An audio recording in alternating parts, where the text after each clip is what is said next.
Monsieur le haut commandant de la gendarmerie nationale, directeur de la justice militaire, Monsieur le recteur de l'université Cheikh Anta Diop, Monsieur le directeur de la gestion et de l'exploitation des fonds marins, Mesdames et Messieurs les représentants des institutions partenaires, distingués invités, à vos rangs, titres, grades et tout protocole observé. C'est un honneur et une vive émotion de prendre la parole au nom du directeur des aires marines communautaires protégées pour cet acte pionnier, celui de la signature d'une convention qui unit nos 4 institutions autour d'un objectif commun: la connaissance, la protection et la valorisation de nos espaces marins. La signature de cette convention cadre de partenariat scientifique et technique entre la direction de la gestion de l'exploitation des fonds marins, la gendarmerie nationale, l'université Cheikh Anta Diop et notre direction, la direction des aires marines communautaires protégées, n'est pas un aboutissement, mais un point de départ exaltant.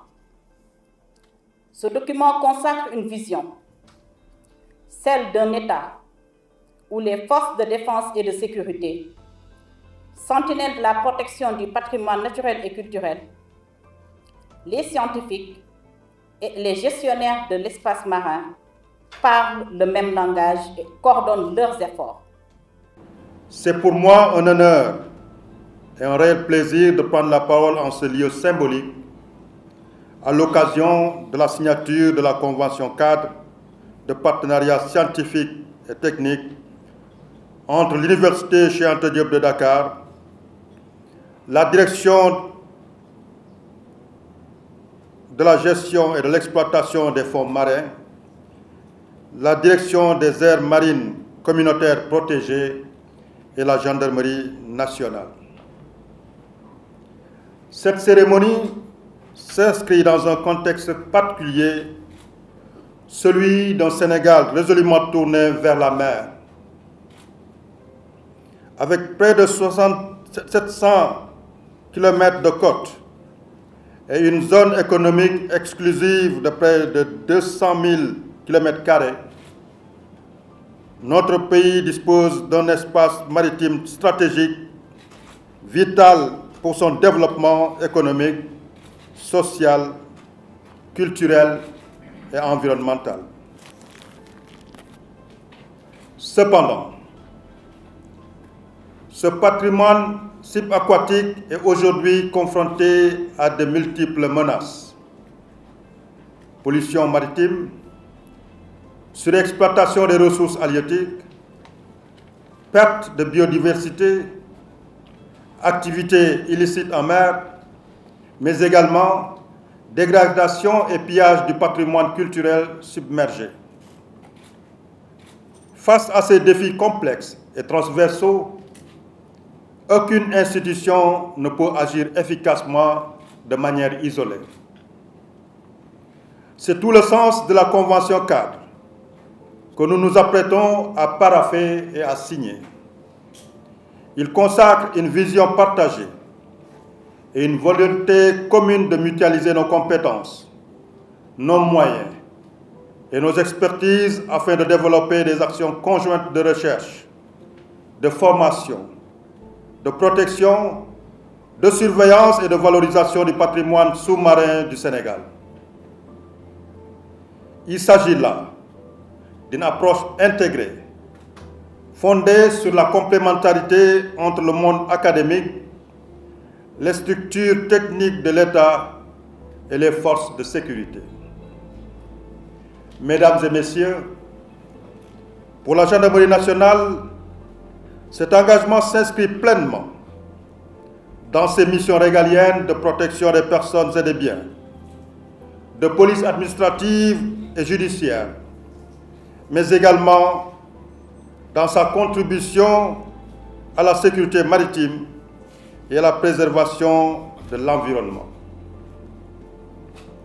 À travers la section spéciale chargée de la protection de l'environnement marin et fluvial, la gendarmerie nationale œuvre déjà à la surveillance, à la protection et à la répression des atteintes portées aux écosystèmes marins et aux ressources naturelles. L'Université Cheikh Anta Diop de Dakar, dont la vocation historique est d'être à l'avant-garde des solutions sociétales pour notre pays et notre continent, s'associe aujourd'hui à 3 piliers centraux de l'action publique maritime.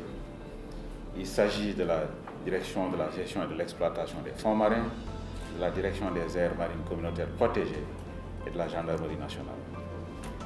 Je salue la vision de nos partenaires respectifs. Par cet acte, nous matérialisons ce que la recherche moderne appelle l'approche systémique, c'est-à-dire faire dialoguer la science universitaire, la gouvernance des ressources naturelles et la force publique de régulation pour le bien de nos écosystèmes. Mesdames, Messieurs, mon général l'a rappelé tout à l'heure dans son allocution, le Sénégal possède une façade maritime de 718 km et une zone économique exclusive de 200 000 km². Notre océan Atlantique n'est pas qu'une simple étendue d'eau, c'est un poumon climatique, un bassin de biodiversité unique et un moteur économique vital pour nos populations. Il cache en outre les traces matérielles de l'expérience noire en rapport avec les processus historiques atlantiques qui ont façonné notre modernité. Cependant, nous savons tous à quel point ces milieux subissent aujourd'hui les contraintes du changement climatique, la surpêche, des pollutions anthropiques et des dynamiques industrielles. Face à cela, le chercheur ne peut plus se contenter d'observer la mer depuis le rivage ou depuis la surface. Pour comprendre l'océan, il faut y pénétrer, il faut l'explorer dans ses tréfonds. C'est ici que réside la pertinence de la plongée sous-marine. L'Université Cheikh Anta Diop de Dakar regorge de compétences de pointe à travers la Faculté des sciences et techniques, l'Institut fondamental d'Afrique noire, l'Institut universitaire de pêche et d'aquaculture et nos diverses formations doctorales.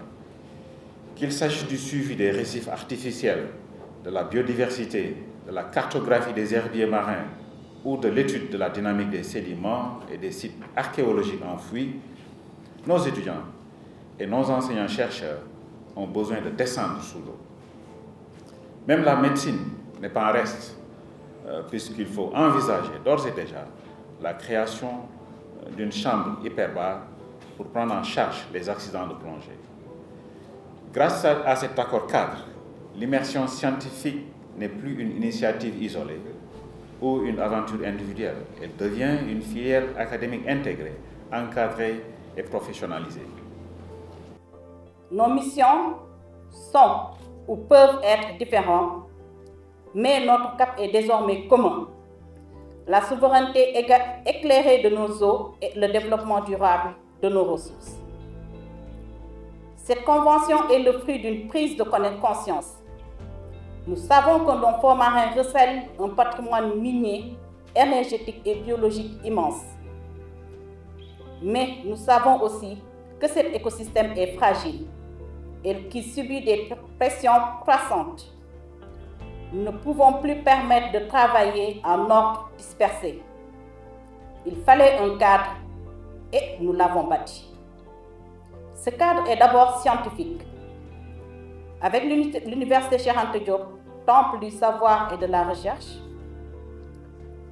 nous n'amènerons pas l'obscurité dans les abysses, mais de la lumière, de la connaissance fondamentale et appliquée.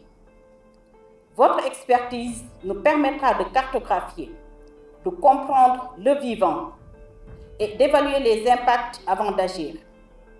Cette convention est la garantie qu'aucune décision d'exploitation ne sera prise sans le préalable indispensable de la science. Ce cadre est ensuite technique et opérationnel. La gestion des fonds marins nécessite des outils, des plateformes et des compétences de pointe. L'apport de la gendarmerie nationale est ici cardinal. Par votre maillage territorial et capacité de projection en mer, vous apportez à ce partenariat la garantie de la sécurité, de la sécurisation, autant pour moi, de nos opérations, la dissuasion face au trafic illicite et la capacité de police environnementale que nous appelons de nos vœux. Enfin, ce cadre est humain et territorial. Rien ne se fera plus sans les communautés. La direction des aires marines communautaires est le trait d'union vivant entre les ambitions de l'État et les réalités des pêcheurs, des villages côtiers et de la biodiversité marine que nous devons léguer à nos générations futures. Nous sommes le gardien du lien social et le garant que la protection rime avec le développement local. Cette leitmotiv rime avec le slogan du 6e congrès international sur les aires marines protégées, communément appelé Impact 6, que le Sénégal a l'honneur d'accueillir en mars 2027 et qui porte sur des aires marines protégées pour un océan mondial équitable et résilient.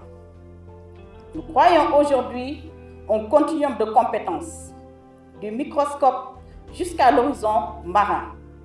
Concrètement, ce cadre de convention nous permettra de mutualiser nos moyens, de lancer des campagnes océaniques conjointes, de former nos personnels de manière croisée et de créer une synergie entre travail de laboratoire, la patrouille en mer et la gestion participative. Puisse cette alliance porter des fruits pour la science, pour la protection du patrimoine bleu et pour la prospérité de notre nation. J'appelle vraiment à la vive coopération scientifique et technique. Vive nos forces de défense et de sécurité, défenseurs de la conservation, sécurité de la valorisation, et vive la collaboration étatique pour une réussite éclatante d'Impact 6 au nom du Sénégal. Je vous remercie.